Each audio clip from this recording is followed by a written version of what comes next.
Hey everyone, it's your girl. Welcome back to my channel. I know I'm looking a bit crazy right now.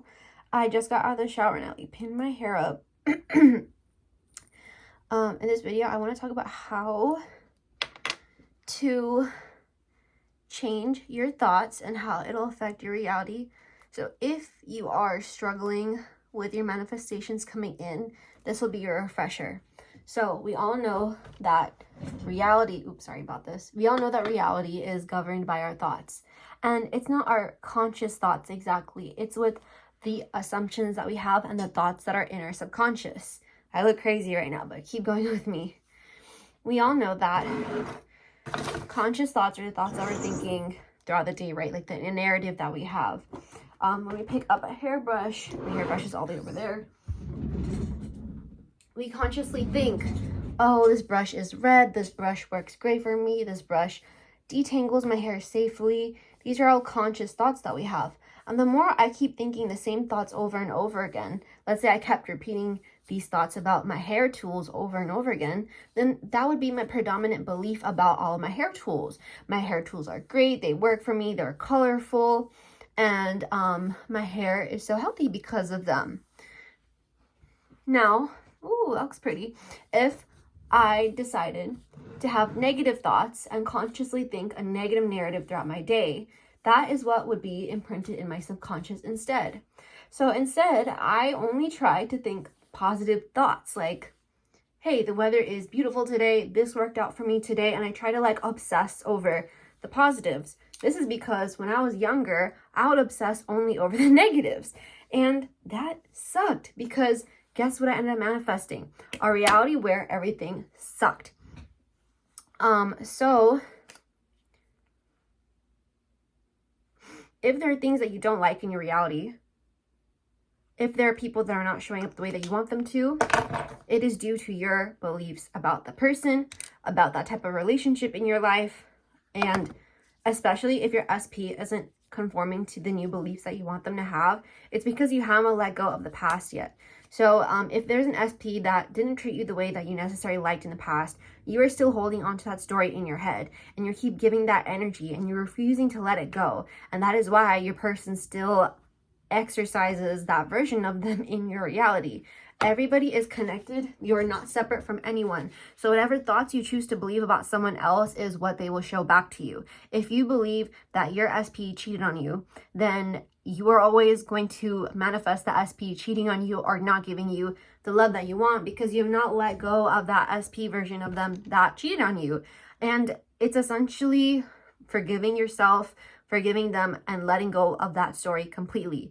It kind of sounds like gaslighting when you do story revision, but honestly, nothing in your past is real. We experience each moment anew when it happens.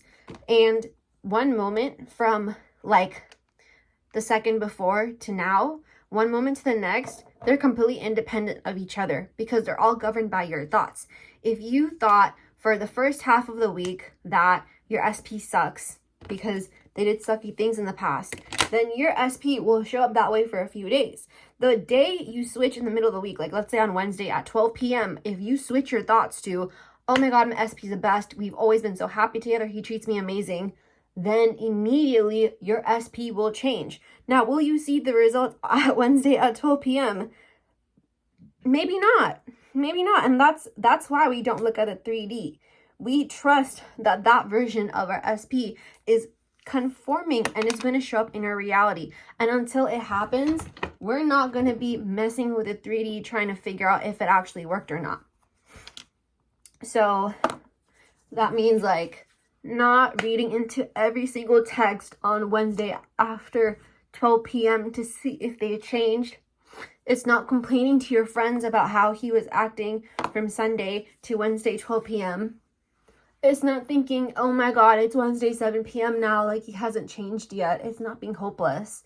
It's completely removing your energy from the 3D and being like, all right, starting Wednesday 12 p.m., I'm not going to go outside to check if my reality is conforming. You experience it internally first. So in your head, you're visualizing, you're imagining, you're setting the state, you're feeling what it feels like to have the SP that gave you what you wanted all the time. And it's really important to do that because unless you feel that change internally, you are not going to keep that state. You're going to keep wavering. And your SP is going to come in and out, or like text other people, or not give you the love that you deserve because you are not faithful to your desires.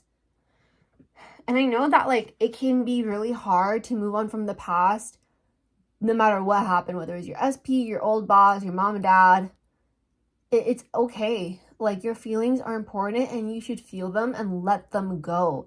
Because the thing is, the feelings would not be there if the thought did not happen in the first place, right? So let's say a cat dies. If it's a cat of someone you never met, likely you're not going to be as emotionally attached to it. It is the fact that it was your cat that died that makes you feel the sadness, the emotion, the grief, right? Now, honestly, I don't want to teach that you can bring cats and people back from the dead, because I've seen people try doing that before, and that's a whole other topic that I don't have time for because I'm rushing to get somewhere. But in the future, I'll definitely make a video on like bringing people back from the dead with like manifesting and stuff. Kind of crazy, but it's worth talking about as like a discussion point. But your SP doing something only hurts because you had an attachment to your SP.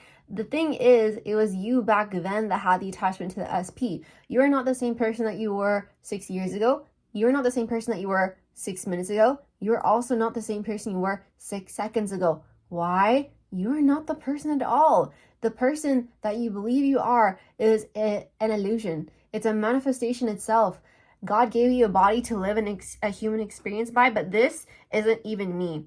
This is like a collection of atoms, pixels, thoughts, emotions, memories, miracles that comes together to make this avatar. You are not the avatar, so you can pick and decide which memories you want to keep and which memories you want to build anew. You can give yourself totally new memories in your past, base your state off of that, and say, because I was spoiled all my life, I deserve to be a spoiled person now. That is how manifesting works.